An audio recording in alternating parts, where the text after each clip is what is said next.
우리가 지금이라도 힘을 내어서 이 성을 건축하자. 다시 건축해서 다시는 이런 수치를 당하지 말자. 역사상 위대한 말을 합니다. 다시는 수치를 당하지 말자. 다시는.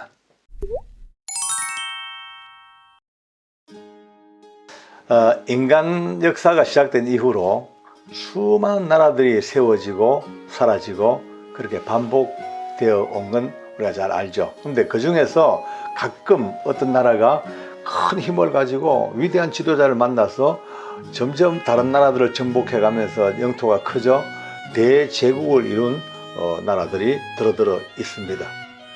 근데 오늘 우리가 같이 한번 들여다봐야 될 이 제국은 페르시아 제국입니다. 이 제국은 재미있는 이야기거리가 너무 많고 또 신비로운 제국이었고 그 힘이 얼마나 컸던지 온 중동을 확 휩쓸고 모든 나라들을 전부 정복해 가지고 어디까지 지중해 연변까지 싹 다 정복했습니다.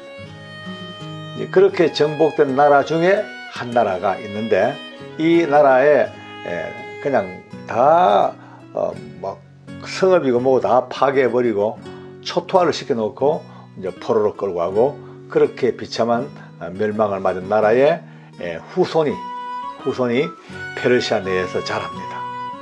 공부도 많이 하고 또 부모들이 열심히 살아서 아주 부도 많이 축적했나 봐요. 어쨌든 포로민이었지만은 그의 재능과 그의 모든 심성이 다 인정받아서 드디어 궁궐에서 점점점 성장해 가지고 어디까지 갔냐? 이 사람의 직책이 최고로 중요한 왕의 바로 곁에서 측근에서 모든 음료와 술을 직접 공급하는 이런 위치에까지 갔습니다.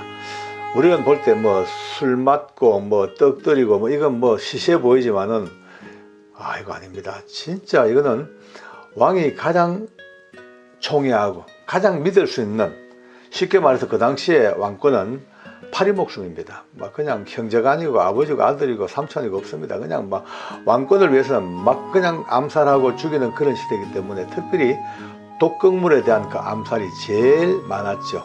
그러니까 왕이 먹는 음식, 왕이 먹는 술, 이거는 누구보다 관리가 잘 돼야 됩니다. 그래서 옛날 우리 궁중에서 보면은 그 상궁들이 먼저 먹어보기도 하고, 왕에게 드리는 거는 먼저 먹어, 아니면 은수저로 휘쳐서 가지고 독이 있나 없나 검사하고 왕에게 드리는, 이거와 마찬가지로 그 당시에 이 술을 직접 맡아서 왕에게 드리는 이 직책은 최고의 신복이 아니면 안 되는 그런 자리에 있었습니다. 근데 이 사람이 참 애국자입니다. 자나깨나 조국 걱정입니다. 천만리 머나먼 땅에 황폐해지고 다 버려지고 다 멸망당한 그 자기 조국에 대한 아픔 때문에 늘 가슴이 찡한 이런 애국자입니다. 가끔씩 거기서 온 사람들을 이야기를 듣습니다. 사촌도 오고 친구도 오고 오겠죠. 여기 들으면 어떠냐? 제일 먼저 묻는 게 조국의 안부입니다. 내 조국이 어떻게 됐냐? 하나같이 드리는 이야기가 날이 갈수록 더 처참해지고 황폐해지고 누구도 돌아보지 아니하고 이제 그곳은 도저히 사람 살 만한 곳이 못 될 정도로 비참하고 성은 다 깨져버리고 성문 다 불타버리고 황폐해서 도저히 이거는, 그러니까 그런 얘기를 들을 때마다 마음이 더 아픈 거예요. 그러니까 이제 너무 괴로우니까 나름대로 이제 기도를 합니다. 어떻게 하면 좋을까 하다가 이제 결심이 섰나 봐요. 그러니까 울다가 가슴을 치다가 금식까지 합니다. 금식하면 사람이 바짝 마르잖아요. 금식까지 하고 그 기도 제목이 내가 왕에게 은혜를 입어서 내 요구 조건이 왕이 허락할 수 있도록 해달라는 그런 기도 제목을 가지고 기도하고 드디어 때가 되어서 왕 앞에 나갔습니다. 자, 그런데 이 왕이 보니까 이상하거든요. 얼굴에 막 수심도 가득하고 또 굶어 놓으니까 빼짝 말라가지고 초췌해 보이고, 그러니까 너 왜 그러냐? 전에는 안 그랬는데 너 왜 그렇게 얼굴에 수심이 많냐? 라고 묻습니다. 지금 그냥 묻는 말 같지만 이거는 이 사람의 생사가 왔다 갔다 하는 그런 질문입니다. 왕이 조금만 마음을 잘못 먹으면 저놈 봐라, 얼굴 빛 보니까 뭔가 딴 마음 먹고 있구나, 역심을 품었구나 라는 생각하면요, 바로 한 방에 이러면 바로 죽입니다. 옆에 둘 이유가 없습니다. 자기 생명이 위태로운데. 그런데 이 양반이 뭐라고 말하냐면요, 참 지혜가 있는 것 같아요. 만약에 내 조국이 저 황폐해졌다니까 그것 때문에 내가 마음 아파 이렇게 울다 보니까 얼굴이 이렇게 맛이 갔습니다 라고 하는 순간 죽음입니다. 반역자죠. 왜? 이 페르시아 제국이 멸망시킨 그 나라 당연히 속국인데 거기 망했는 것 때문에 내가 울고 있다. 이거는 바로 반역이죠. 그러니까 이 술 맡은 이 관원장 이 사람이 살짝 말을 돌립니다. 뭐라는지 아십니까? 왕이시여, 내 조상의 무덤이 있는 그 성읍이 불타고 황폐됐다니까 내 조상들 보기에 면목이 없고 그것 때문에 내 마음이 상처리고 울고 있습니다. 이렇게 돌려버립니다. 사람은 누구나 다 고향에 대한 또 자기의 선조에 대한 이게 있으니까 아주 그 왕의 마음을 살짝 건드려서 내 고향 땅 때문에 그게 누가 있습니까? 우리 조상님들이 다 그렇게 묘실에 있는 그 땅이 그렇게 황폐돼서 울고 있습니다라고 하니까 한 고비가 넘었습니다. 그러니까 왕이 묻습니다. 그러면 뭐 어쩌자 말이냐? 내가 뭘 해줄까? 원하는 게 뭐냐? 라고 물으니 그때 이 사람이 잠시 하나님께 마음속으로 잠시 기도하고 나 좀 도와주세요 기도하고 드디어 얘기합니다. 나를 내 고향 땅, 다시 또 고향 땅을 또 계속 언급합니다. 내 고향 땅, 내 조상들이 누워있는 그 땅에 좀 보내줘 가지고 그나마 좀 벌채도 좀 하고 주변 정리 좀 하고 성을 좀 세워놓고 올 수 있도록 나를 그 땅에 총독으로 보내 주십시오 라고 그렇게 간청을 넣습니다.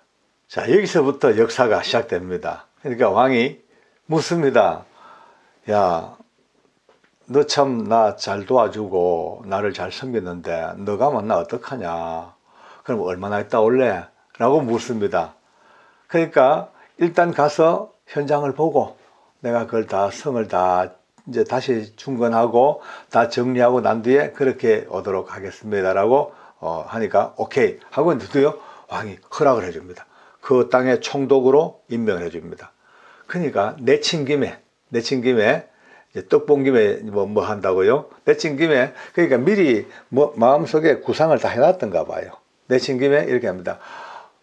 왕이시여, 내 부탁 하나 하겠습니다. 뭐냐니까 내 가는 길이 참 많은 나라들을 통과해야 되는데 각 나라마다 서로 다른 성향의 총독들이 있는데 혹시나 오해해가지고 나를 해할지 모르기 때문에 임금님, 내 가는 모든 나라의 총독들에게 조서를 내려서 아무도 나를 해치지 못하게 신분 보장을 좀 해주십시오 라고 부탁을 합니다. 그러니까 오케이, 네 그걸 하겠노라. 그리고 그 모든 가는 길에 총독들에게 파발말을 떼어가지고 이 사람이 가는 길을 안전하게 지켜줘라. 그러니까 통과할 수 있도록 해주라고 명령을 내리고, 그러니까 또 한 가지 더 부탁을 합니다.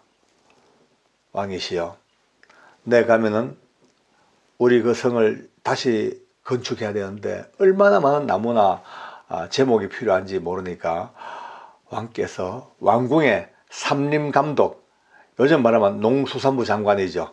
삼림감독에게 명을 내리셔서 내가 써야 될 나무를 그대로 아낌없이 다 쓸 수 있도록 그렇게 자재 공급을 부탁을 드립니다 라고 보니까 그것도 오케이 받았습니다.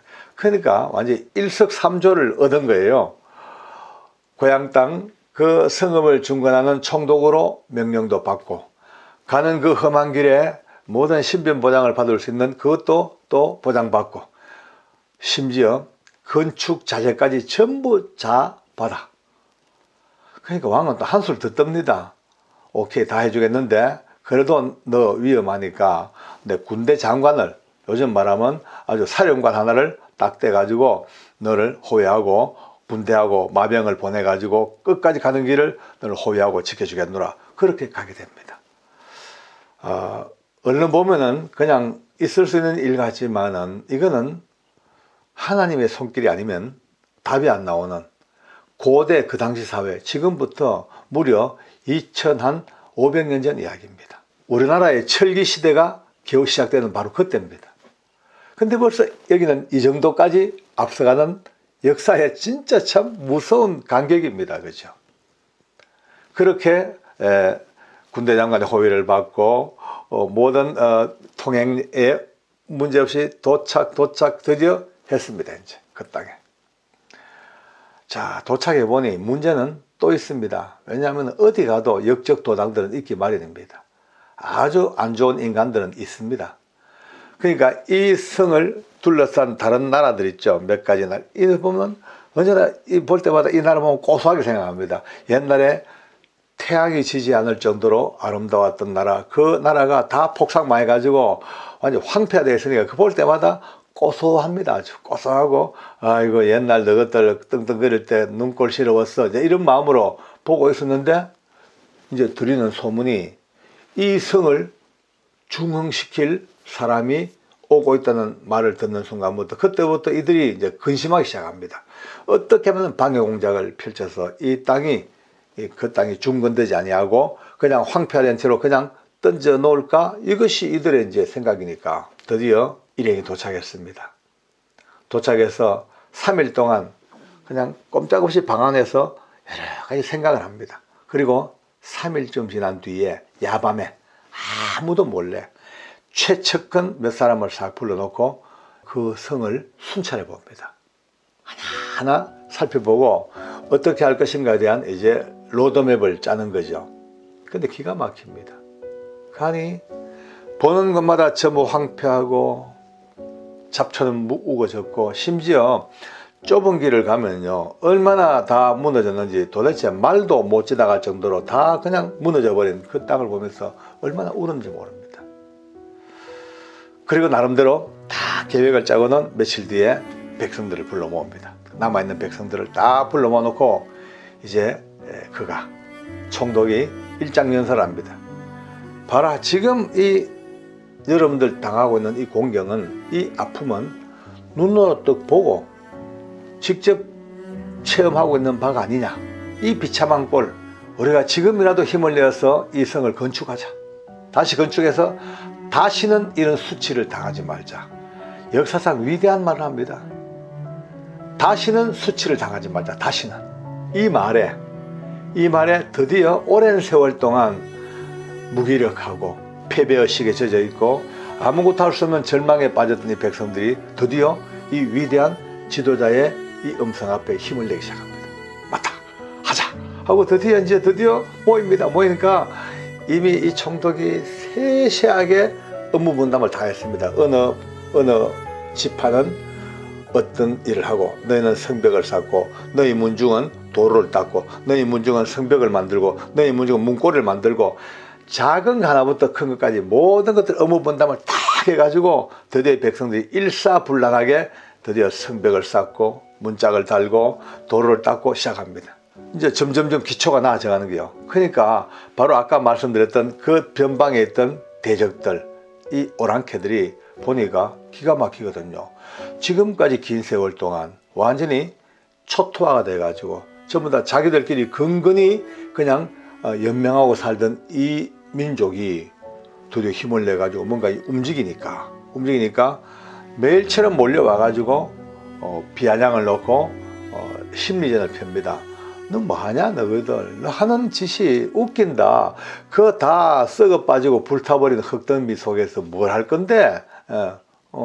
또 이제 성벽을 쌓으니까 그 벽 쌓을 필요 없다. 그거 쌓아봤자 뭐하냐. 거기에 내가 하는 거 보니까 여우 새끼 한 마리만 올라가도 와르르 무너질 건데 뭐 쌓냐라고 끊임없이 이제 비아냥을 놓고 막 그냥 아주 비속한 말로 야지를 놓기 시작합니다. 그래도 꿋꿋하게 귀를 막고 일합니다.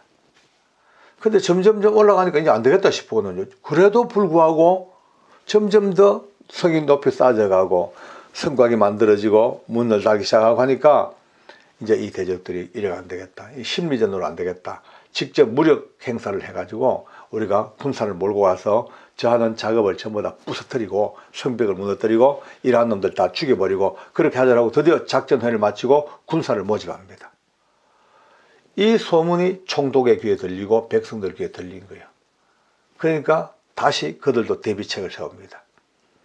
이 총독이 자기들 수하에 있는 이 많은 사람들, 자기 백성들을 반으로 딱 가릅니다. 반을 가려서 반은 열심히 일하고 반은 갑옷을 입고 창을 들고 활을 들고 방패를 들고 그들을 지켜주기 시작합니다. 일하면서 싸우고 싸우면서 일하고, 어디선가 옛날 들어본 이야기였죠, 그죠? 우리나라도 옛날 일하면서 싸우고 싸우면서 일하세, 정말 그런 시대가 있었습니다. 우리나라의 향토외부군이나 아니면 민방위대 효시로 좀 봐도 아마 과언이 아닐 거예요.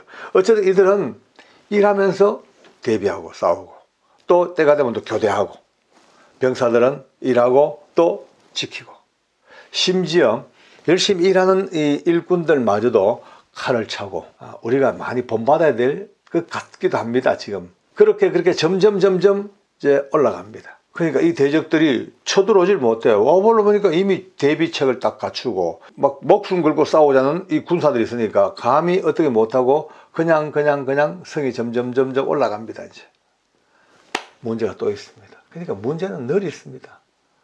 외적의 침입은 일단 막았는데 내부적인 문제, 너무나 오랜 세월 동안 피폐한 삶을 살다 보니까 먹을 게 없고 돈이 없으니까 이제 그들 중에서 좀 장사 깨난 사람들은 장사하기 시작하고, 그러니까 점점 빈익빈 부익부, 가진 층과 못 가진 층이 딱 갈라지니까 이 못 가진 사람들은 집 저당 잡혀, 토지 잡혀, 집에 있는 좋은 물건 다 잡히고 돈 어디다가 써, 이자 못 내면은 또 딴 거 또 줘야 돼, 이런 식으로 갈수록 이 경제 구조가 엉망진창이 되어 있습니다. 이제 열심히 일하고 싶어도 먹고 살 길이 막막하고 장래가 안 보이니까 전부 다 힘이 쭉 빠지니까 총독이 어느 날 이거 안 되겠다 싶으니까 다 불러 모아놓고 또 일장 연설을 시작합니다. 우리가 지금 이렇게 무너진 땅을 다시 이제 세우고 있고, 그나마 우리 민족이 살 길을 찾았는데 지금 이것 때문에 다시 우리가 죽어서 되겠냐.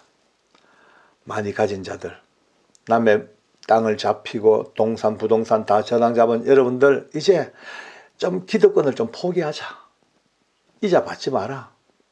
지금 이 판에 이자까지 받고 어째 할 거냐. 그 다음에 저당 잡힌 거 정말 큰 마음 쓰고 돌려주고, 혹시 빚진 거 있으면 탕감해주고, 이렇게 우리가 민족이 살아야 되지, 우리가 이것 가지고 있는 동안은 우리가 살 수가 없다 라는 이 간절한 호소 앞에 많은 가진 자들이 맞아 그러고 드디어 이 총독의 권유를 따라서 빚을 탕감해 주기도 하고 이자를 안 받고 저당 잡힌 거 다 돌려주고, 이렇게 하여서 드디어 외적 내적의 새로운 부흥이 일어나기 시작합니다. 이 놀라운 부흥의 그 열기를 가지고 드디어 힘을 모아서 성읍이 건축되어지고 성벽이 다시 쌓여지고 성문이 달려지고, 정말 이제는 탄탄한 모습을 갖추었어. 그게 12년 동안 총독이 일을 봅니다. 총독으로서의 일을 12년 동안. 왕궁에 있었으면요, 왕 옆에서 얼마나 맛있는 거 많이 먹고 걱정 없이 먼 길 왔다 갔다 할 것도 없고, 대적들 그 대적들이 그 12년 세월 동안 이 총독을 죽이려고 4번씩 협상 좀 하자, 나오너라. 그때마다 자객을 심어놓고, 근데 그때마다 눈치를 채고 다 빠져나와. 마지막 5번째는 또 뭐라는지 압니까? 편지를 보내. 그 편지에다가 봉함하지 않냐고 오픈된 채로 보내. 누구든지 다 보라고. 거기는 이제 총독이 역모를 꾀한다. 이 성을 건축하고 페르시아 제국으로부터 독립하려고 역모를 꾀한다는 이런 음해까지 다 해가지고 5번에 걸친 그 엄청난 위기도 다 넘기고 12년 동안을 백성들을 탄탄하게 묶어서 드디어 아름다운 백성들을 만들어 갑니다. 그리고 12년 후에 다시 본국으로 들어갑니다. 왕을 뵈러. 왕이 얼마나 반가웠겠어요. 나 기다렸다. 왜 그래 오랫동안 안 왔냐? 뭐 했겠죠. 근데 그 왕과 보고를 다 마치고 딱 1년 있다가 다시 돌아옵니다. 왕이시여 다시 돌아오게 하시옵소서. 다시 저를 총독으로 보내주십시오. 그 부탁을 들어 또 왕이 또 보내줍니다. 그 돌아와서 그는 이번에 놀라운 일이 벌어집니다. 다시 돌아온 그 땅에서 이제는 내적으로 해이해진 모든 생각을 다시 한번 일으켜 세우고 무너진 도덕, 윤리, 여러 가지 법들을 재정비하면서 정말 이제는 내적, 외적으로 새롭게 갱신하는 놀라운 지도자의 모습을 우리에게 보여주면서 드디어 이 민족이 새로운 나라를 만들어가는 기초를 놓기 시작합니다. 지금부터 2400년 전 저 먼 페르시아 제국이 지배했던 그때에 지중해 연변에 있는 유다 땅에서부터 유대에서부터 포로되어 왔던 이 민족의 새로운 출발점이 이 위대한 지도자를 통하여 애국자를 통하여 오늘 준비되고 있습니다.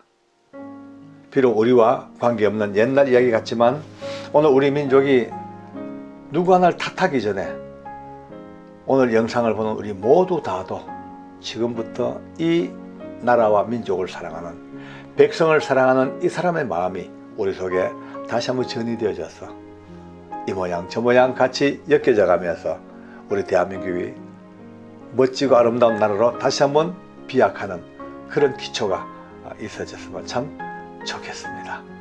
오늘 이 총독의 이름은 너무나 잘 아는 느헤미야라고 하는 사람입니다. 페르시아의 아닥사스다 임금과 함께 그의 총애를 받던 그가 이렇게 놀라운 부흥을 이루는 데 쓰임받는 이 역사를 오늘 들으면서 성경 느헤미야서를 꼭 읽어보시기를 권장합니다. 오늘도 귀한 산책길에 같이 오셔서 너무 감사합니다. 또 다음에 뵙겠습니다.